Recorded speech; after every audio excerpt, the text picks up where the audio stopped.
Hi, I'm Jamie Barrow, and I'm doing a presentation on vitiligo. It's for my Biology 137 class. Okay?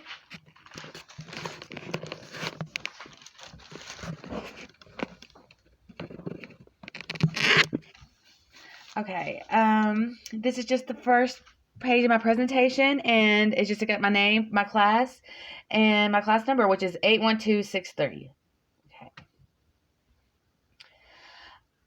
I'm going to start off by explaining what is vitiligo, and it is a skin disorder that causes the skin to lose its color in patches or macules.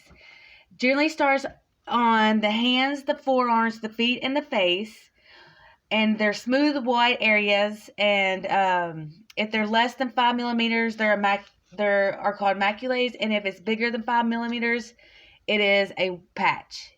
And so it's big white patches that appear on skin. And usually, if you're darker skin colored, you can tell a lot more. It has a lot more prominent white patch than it is if you're a lighter color skin. The skin cells that produce melanin, which is the chemical that gives skin its color or pigmentation, is the melanin. They are destroyed by the body's immune system. So that means that the pigmentation in your skin, your immune system is, instead of repairing it or making it present on your skin to make the color, your immune system is attacking it. So it is an immunity disease. The alternative name is lusoderma. Luso in Greek means white, and derma means skin. Again, the symptoms are white, well demarcated oval macules and patches, which, like, again, is the big white patches. It spreads at an unpredictable rate.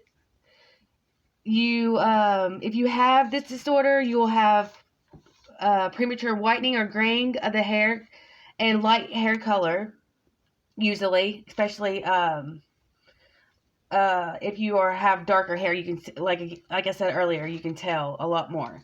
Also, a symptom could be you have change in color inside your mouth and nose.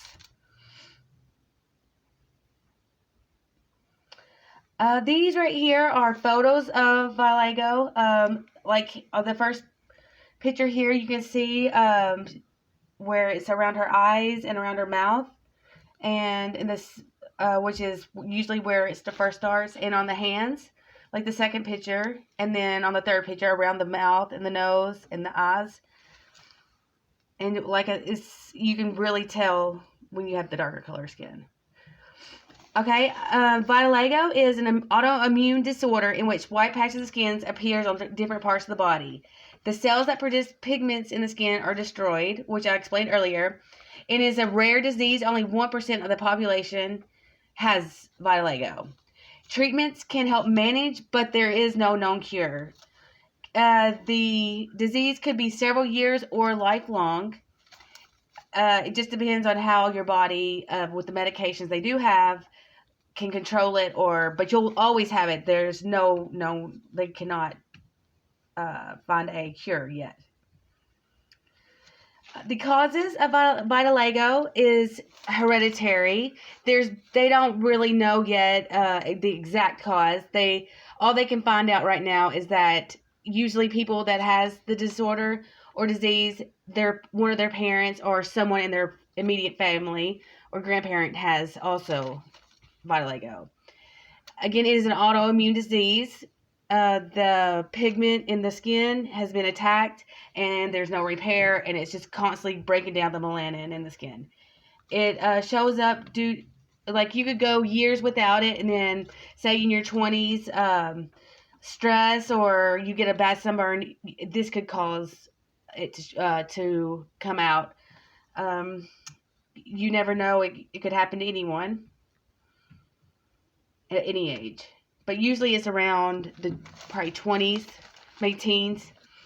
Okay, medical discovery. It was during the 18th, 19th centuries in the U.S. Before that, there was a little bit of cases of it, but in the 18th, 19th century is when it became more prominent in the U.S. It began to attract a great deal of interest from both the public and the medical community. There was a man of African descent. His name was Henry Moss, and he was born in Virginia.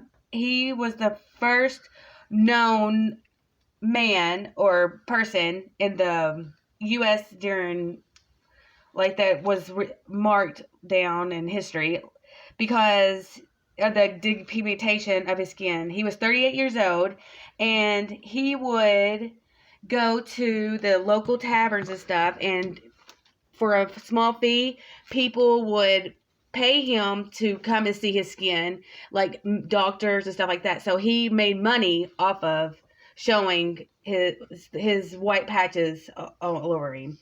This was in Philadelphia, and he had it all over his arms and legs and face, and he was well known around the area, and the American Philosophical Society also came and paid, and doctors were studying, and they didn't know, they couldn't find out why exactly he had all these large white spots all over his body. So that's when it became known, and people started looking into it and stuff, and yet they still have not found a cure though. Okay, who does vitiligo affect? It can occur to anyone, no matter the race, no matter the age, no matter anything. It could happen to anyone at any time. So it's not really a concern on what your background is, because it could happen to anyone. But like I said, you can see it more if the darker the skin than is the light. Okay, how would the doctor diagnose the disease? Okay, when you would go into the doctor, he would ask you about your medical history, ask you if anyone in your family has had any skin disorders or diseases, and he would examine your skin. He would use a special kind of lamp and do an evaluation. They might do a skin biopsy. They might not. They would probably refer you to a dermatologist. The test the doctor would run would be a ANA test, which is an anti-nuclear antibody test, and a CBC, which is a complete blood count, or again, would do a skin biopsy to check to see if you had the autoimmune disease. To treat vitiligo, there is no cure, like I said earlier, but the choice of treatment depends on your age, how much skin is involved, and where and how quickly the disease is progressing and how it's affecting your life. There's medications, creams, and light-based therapies to help restore or even out the skin tone, but you will still always have the white patches. Some of the treatments have serious side effects, so doctor might suggest that you try applying self-tanning products or makeup before giving you medication. Even if treatment is successful for a while, the results may not last, or new patches may appear. There's no drug that can stop the process of vitiligo, but medication used with light therapy that he might prescribe is a corticosteroid cream, which can control inflammation. Also, they could do the pills, corticosteroid pills, or injection. There's also a medicine, it's a Protopic or an Elidel, which they would give you probably for small areas on the face or neck.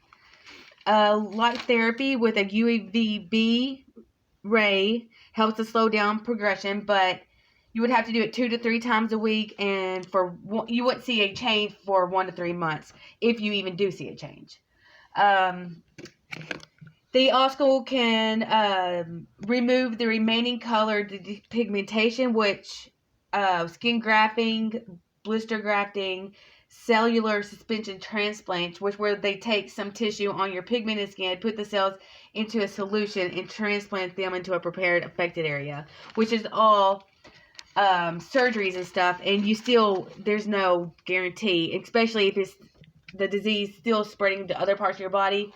There still would be a chance of still having it on you, because it's still going to be attacking your melanin. The potential future treatments include a drug to stimulate color-producing cells or melanocytes, and a drug that helps control melanocytes. They're working on that in the future. Hopefully, they can come out in the next few years. How does vitiligo affect long-term? Mostly, this disease is going to affect someone's self-esteem more than anything. Yeah, they can deal with the white patches. There's not, like, it's not burning or anything like that, but people have to go out in public and have to worry about what people think about them, or the constant black in their head. Is someone going to notice this white spot or something like that? They have to really be comfortable with their skin and learn just to love themselves how they are, and that everyone's different. Okay, next I will go over some celebrities that have vitiligo. Okay, the first one is Winnie Harlow. She is from Canada, and she was on America's Next Top Model, and she is actually a spokesperson for this disorder, this disease. She's overcame so much, and she's a good role model, and she helps out the community, and she's proud of who she is, and she doesn't let this disease keep her back, and she's reached for the stars, and she continues to inspire other people to not give up, and to not, it doesn't matter what's on your outside, but on the inside. She's a good heart, and she's a real good spokesperson for vitiligo. The next person is Michael Jackson, which they found out after he died in the when they did the autopsy, that he did in fact have vitiligo. And so that right there, that's where he was going through the skin bleaching and stuff like that. So he is another person that was diagnosed with vitiligo.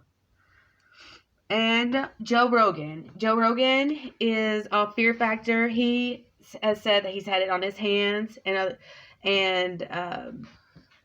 he has not let that bring him down. It's just, he's talked about it in some of his speeches, and is not held him back to becoming who he is. And it just shows yet again that it doesn't matter what kind of things can set you back. That no matter what, you can keep going, and you can be who you want to be. And those are 3 celebrities with vitiligo. In conclusion, this was a very interesting disease to research, and I've learned a lot, and it's opened my eyes to learning new things, and I'm really glad I chose this topic for my presentation. Here are my references I listed for, and that is it. Thank you. Have a great day.